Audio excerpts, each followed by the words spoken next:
warroonni mataan keessan isin jalaa haphatu jechuudha. Mataan keessan isin jalaa bubuqqa'uu haphatu wanna kanatti fayyadama. Dhuguma rabbi qaalaalii nama fayyadu baay'ee keessumaa warri mataan keessan bubuqqa'u warri mataan keessan haphii warri mataan keessan immoo yookiin hin dheeranne yookiin bakka jijjiirumuu tokko hin argine kanatti fayyadama.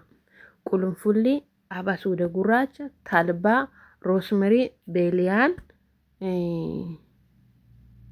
shunkurtii diimaa. Haadii kun beeliyaan maal jedhama? Beeliyaan miti maal jedhama? Yaa rabbi wallaalee garuu kun asirratti ilaala. Fi wanna isa diimaa tokko wallaalee diimaa wayii jira.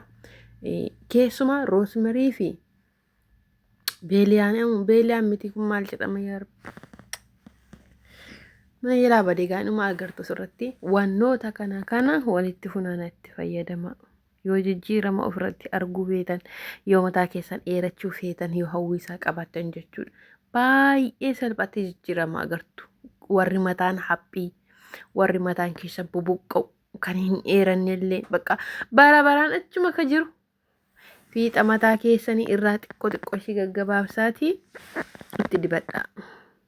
Baami'aa. Kun baami'aa jedhama amma naa galee. Kanatti fayyadamaa sinin jedha ani yeroo mara itti fayyadamaa tokkoffaa mataan kiyya haphiidha baay'ee bubuqqaa ture bubuqqa'uu dhiiseera xiqqoo yabbinallee immoo maan jettu kurkurnaa jechaa jirti erga mataa kiyya seeraan dibata garagaraa ofii kiyya ilaalee viidiyoorraa ilaalee ofii koo manatti hojjedhe ergan fayyadamuu jammare dhugaa rabbi baay'ee jijjiiraman arge dheerina mataa isaafillee jechuudha. Kanaatiifuu nagaa moo irraanfanne akkam jirtu fayyaa keessanii ani nagaa koo fayyaa koo rabbitti haa tolu isinis nagaa akka qabdan abdiin qaba nageenyi keessan immoo lafa jirtanitti guutuu haa ta'uun sinin jedha. yuutuubii koo sabiskiraayibii laayikii sheerii naa gochuu hin dagatiinaa. Maal akka ta'e hin beeku dhugaa rabbi sabni keenya sabiskiraayibii namaan godhu otoo zeegaa biraatii sabiskiraayibii godhu malee bira hin darbu. Ani faam yuutuubii nama tokko yoon arge yuutuubiidha yoon tiiktokiidha yoon seene beekes beeku baadhes fooloo godhin bira darba. Sabiskiraayibii godheen bira darba. Keenya maaliif akka isaan qusatan ani hin beeku yuutuubii ilaaluun sin hin oolu garuu sabiskiraayibii gochumaa qusattu laayikii gochumaa qusattu. Inna akkasii warri maatii naa taateen jettan immoo galatoomaa ulfaadhaa kabaja argadhaa sadarkaan keessan haa guddatu siniin jedha. Wanna kanatti fayyadama jijjiirama baay'ee ofirratti agartu. Gana bakkeedha maallaqa baastanii gatii guddaatiin bittu garuu namni keenya kanuma mana keessatti zayitii isaa irraa hojjete fidee immoo nutti gurgura. Sinii galee kanaatiif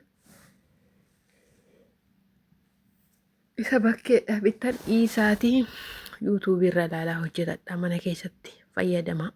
Waan mana keessa waa baay'ee jira arabni kun hin dhabdu yoo arabni illee dhabdillee birrii 10 aanetaa 5 bitattu birrii 10tiin jechuudha. Yaani ruubii mashii aanetaa 5 kana walitti dabaltanii zayituudhaan zayituunitiin daaktanii maashiniidhaan jechuudha. Deebistanii immoo abidda irratti xabbastu isuma danfistu xiqqoo mashii sanii booda ukkaamsitanii yoo keessan dhugaa rabbii zayitii ana jedhi kamataa keessan dheeressu kamataa keessan yabbisu isiniif ta'a.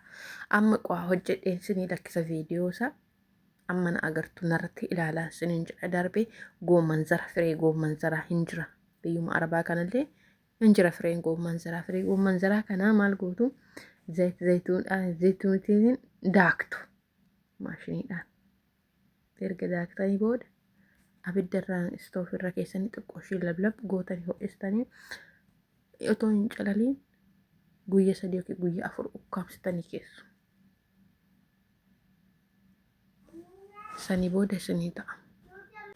Goomman zara kana zayitiidhaan daaktanii yoo itti fayyadamtan ayi maashaallah itti dhugaa rabbii sinuu nama biraadhaaf dabarsitu jecha ofirra tartanii kanaatiifuu itti fayyadamaa. Faayidaa guddaa agartuu jijjiirama harkuma ofiitiin of jijjiiruu siniin jedha. Kanaatiifuu itti fayyadama bakkeedhaan bitiina manuma keessatti hojjedhaati kan madaamiin keessan gaarii. Yoo madaamiin keessan gaarii miti ta'eesi onlaayinii irra maashinii isa xalabattanii manatti hojjetachuu dandeessu kilaasii keessanitti kaameraan hin jiru yoo ta'e. Innaa akkasan sinin jedha lafa nagaa naa tura.